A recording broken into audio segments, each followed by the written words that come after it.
Jadi, pasien sore iki teko, keluhane nek angin sing metu saka blower iki ra krasa. Bar dicek nganggo analizer, freone iki ngurang. Ono indikasi bocor, mergo didelok saka pipa-pipane iki wis longgar. Lan ono rembesan oline lur. Ya wis langsung ae kita servis pipa-pipane lur. Bar servis pipa-pipane rampung, yuk kita lakukan cek bocor. Bar diinteni kurang lebih setengah jam, jebul wis aman lur.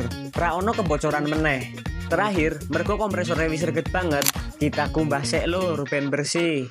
Alhamdulillah, AC dadi normal meneh lur.